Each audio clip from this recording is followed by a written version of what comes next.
बचन बाबूजी महाराज भाग चौथा, सिलसिला वचन नंबर 45।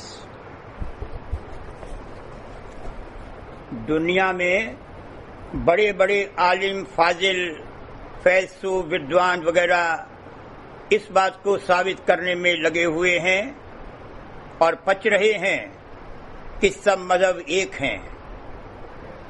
वे कहते हैं कि किसी भी नाम से पुकारो एक ही बात है, किसी भी रास्ते से चलो सब वहीं पहुंच जाएंगे।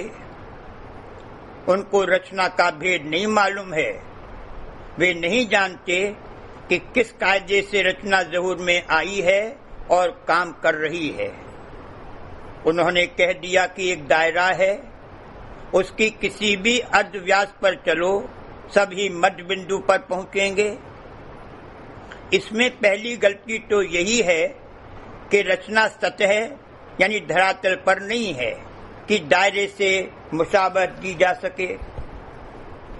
इस सूर्य मंडल का मरकज और केंद्र ये सूर्य है। इसके ऊपर और बहुत से मंडल हैं। तो क्या उनके मध्यों से जो धारें आ रही हैं वे इसी मरकज पर आती हैं? ये कैसे हो सकता है? सब मध्य, मरकज और केंद्र अंतर्गत होते चले गए हैं। इस समय में जिस तौर पर दुनिया में मत और मजहब जारी हैं और माने जाते हैं और उनकी धारणा की जाती है, उसकी तो कोई गिनती और जिक्र ही नहीं है।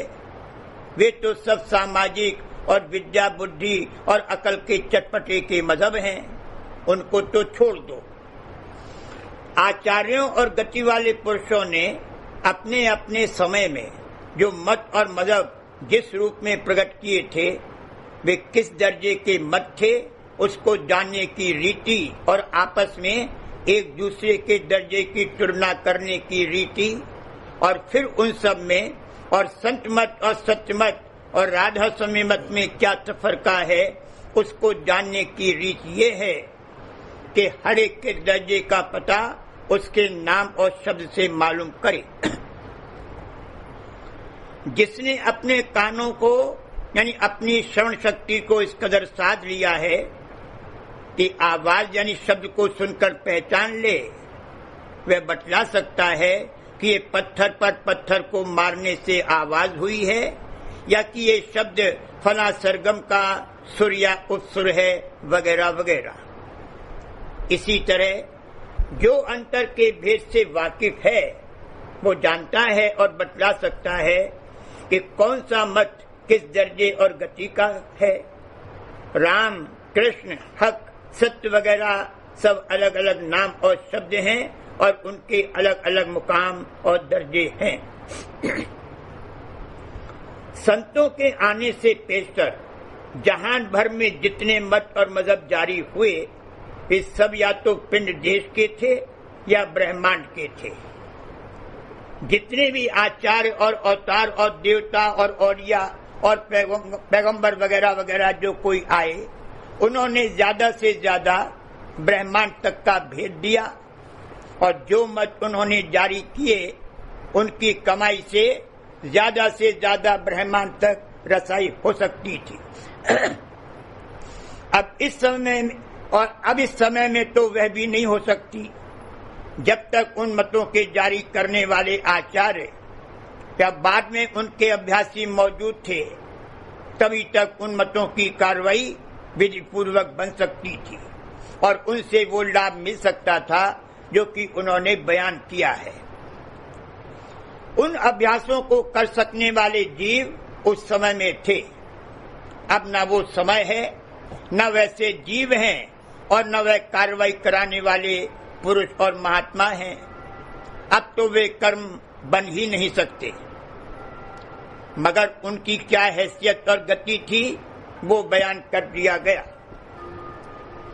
पिंड के नाके तक जिन्होंने गति प्राप्त की वे जोगी कहलाए और ब्रह्मांड में जो पहुंचे थे वे जोगेश्वर ज्ञानी कहलाए। पिंड और ब्रह्मांड के परे सत्यलोक और सत्य देश का भेद केवल संतों ने आकर दिया, इसलिए उनका मत सत्य मत और संत मत है। वैसे संत नित्य अवतार हैं। कबीर साहब चारों युगों में आए, मगर उस वक्त वे गुप्त रहे, रचना की संभाल करने के वास्ते आए थे। जब संत मत जारी करने के लिए आए तो संत अवतार धारण करके आए, यानी प्रकट कार्रवाई की और सत्य देश का भेद दिया, सुर्त को लखाया और शब्द को दृढ़ाया। ये संत मत है। जब और विशेष दया हुई तो परम पुरुष पूरन धनी कुल मालिक राधा स्वामी आए और राधा स्वामी नाम का भेद दिया। ये राधा स्वामी मत है। अब राधा स्वामी मत ही संत मत है और बिना राधा स्वामी का इष्ट धारण किए हुए और इस नाम की शरण लिए हुए कोई सत्यलोक में भी नहीं पहुंच सकता।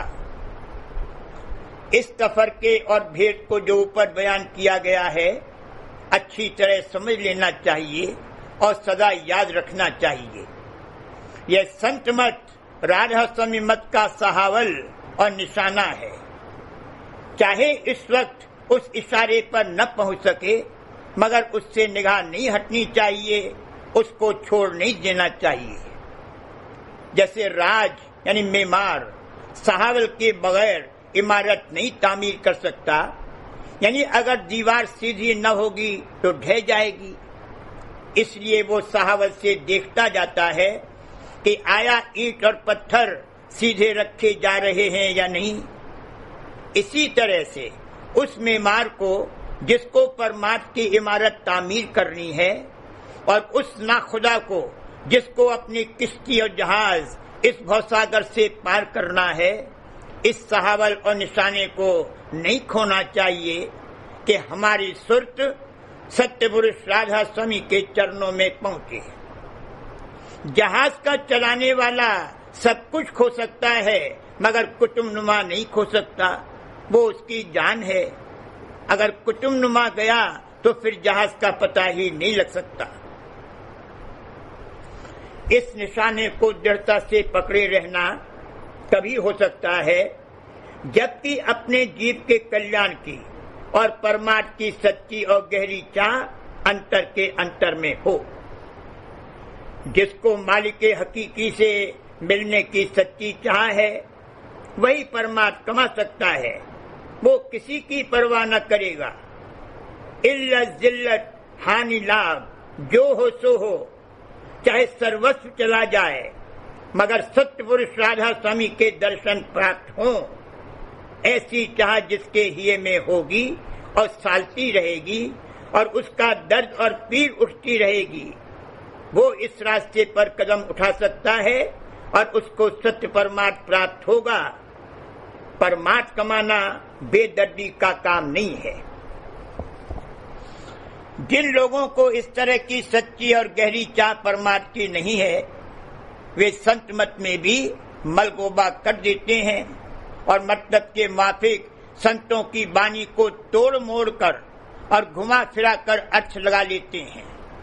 सार भेद और मर्म को नहीं समझ सकते और बेपैंदे के लोटे की तरह इधर उधर डगमगाया करते हैं और समझते हैं कि जो हम कर रहे हैं वही परमार्थ है। गुण रस में जो लिप्त और आसक्त है, वो संत मत के लिए नाकाबिल है। अभी उसमें सूरज जागी ही नहीं है, फिर संत मत कैसे समझ और कमा सकता है। यह पिंड देश 3 गुण 5 तत्व और 25 प्रकृतियों की रचना है। यहाँ के भोग रसादिक गुण रस हैं। जिस शख्स में मान बढ़ाई, धन, संतान, स्त्री, इख्तियार, हुकूमत, नामवरी वगैरह की प्रबल चाह है, वह पिंड और ब्रह्मांड के परे सत्य देश का भेद कदापि नहीं समझ सकता। नामवरी के लिए तो सारा जहान खप रहा है। नामवरी के लिए उनसे जो चाहो सो करा लो, जैसा तैसा परमार्थ विवेक कर लेंगे। अगर नामवरी न हो तो वे दुनिया भी नहीं कर सकते। ऐसे जीव संत मत के लायक नहीं है। जिसको इस तरह के ख्याल और सोच विचार होते हैं कि ये मैं कैसे करूं, वो मैं कैसे करूं? इसमें तो मेरी बदनामी होगी, ये तो मैं नहीं कर सकता। इसको छोड़ दूंगा तो क्या होगा? ये तो मेरा बेटा है, ये मेरा दोस्त है, उसने तो मेरे साथ बड़ा उपकार किया है, उसकी मुरब्बत तो मुझे करनी पड़ेगी। जात बिरादरी वालों से कैसे तोड़ दूं? वगैरह वगैरह। वो शख्स क्या परमार्थ कमा सकता है? अक्सर इसी किस्म के लोग बेहुदा बातें बनाया करते हैं। जिसको अपने जीव की पड़ी होगी वो एक क्षण में सबको पटक देगा, चाहे कोई हो। जिसने ये दृढ़ आस धारण कर ली है कि मैं सत्य पुरुष राधा स्वामी के दर्शन किए बिना नहीं रह सकता, चाहे जान भी जाए, वह परमार्थ कमा सकता है। और ऐसे के वास्ते ही राधा स्वामी मत है। ये सती और सूरमा का काम है। जिस स्त्री ने सती होने के लिए हाथ में सिंदूरा लिया है, वो ये ख्याल नहीं करती कि आग से मेरा बदन जलेगा। अगर ये ख्याल आता है तो सिंदूरा फेंक दे। सूरमा जब रण में जाने को तैयार होता है तो ये नहीं सोचता कि मेरे शरीर पर तीर और तलवार लगेंगे। अगर ये ख्याल आ गया तो कायर है। अगर तुमको परमार्थ और अपने जीव के कल्याण की चाह और फिक्र है तो पटक दो सबको और चले आओ। मत ख्याल करो कि हमारे पीछे क्या होगा। मगर जो कोयल का बच्चा होगा वह पटक सकेगा और वही कोयल की आवाज को पहचान सकेगा। कौवे का ये काम नहीं है। कोयल का बच्चा कौवे के घोंसले में पलता है और रहता है, मगर ज्यों ही कोयल ने एक आवाज दी कि फौरन उस घोंसले को और घर को जिसमें वह पला था एक बारगी छोड़कर कोयल के साथ हो लेता है। वह पीछे मुड़कर नहीं देखता। ऐसा कोई जीव जो परमात्मा का चाहने वाला है और गहरा शौकीन है, वह संत सद्गुरु की खोज और तलाश कर सकेगा और उसको वे मिलेंगे। वो सच्चा जिज्ञासु है, वही सच्चा चेला है। ऐसा चेला मिलना भी दुर्लभ है। असल में गुरु दुर्लभ नहीं है, चेला दुर्लभ है। क्योंकि मालिक की दया तो अंतर में उमड़ रही है कि जीवों को इस देश से छुड़ाकर सत्य देश में ले जाए। दया तलहटी में भी मौजूद है। कोई जगह दया से खाली नहीं है, बस अंतर्मुख और गुप्त है। चेला कोई नहीं मिलता, यानी जीव अभागे दुनिया मांगते हैं, परमार्थ नहीं चाहते। गुरु भी दुर्लभ, चेला दुर्लभ, कहीं मौज से मेल मिला। मौज से मेल मिला, प्रचार से नहीं। जिस मजहब में आम प्रचार किया जाता है, यानी लोगों को सिखा पढ़ाकर मत का प्रचार करने और समझाने बुझाने, बहलाने फुसलाने के लिए प्रचारक और उपदेशक बनाकर भेजा जाता है, वो मजहब जान लो कि रूहानियत से खाली है। भेड़ों की भीड़ इकट्ठी करके क्या होगा? शेर चाहे एक ही हो, वो चाहिए। परमात्मा की गहरी और सच्ची चाह रखने वाला जीव अगर तलहटी में पहाड़ के नीचे दबा हो और संत सद्गुरु पहाड़ की चोटी पर विराजमान हो, तो वह जीव कुदरती कशिश से खिंचकर तलहटी से निकलकर चोटी पर आ जाएगा। उसके लिए प्रचार की जरूरत नहीं है। उसी को सुध का लखाव कराया जा सकता है। हर एक जीव को सुध का लखाव न हो सकता है और न कराया जा सकता है। उसी तरह से जैसे बालक को, जो कि अभी युवा अवस्था में नहीं आया है, काम रस की खबर नहीं पड़ सकती। जब 17-18 वर्ष की उम्र में आता है, तब उसको आप ही आप कुछ कुछ काम अंग और रस का एहसास होने लगता है। इसी तरह जो सुरतवंत और अधिकारी जीव हैं, उनको खुद ब खुद एहसास होने लगता है कि हमारे अंदर में सुर है, और वे संत सदगुरु के पास, जो कि सुर के धनी और भंडार हैं, खिंचे चले आते हैं।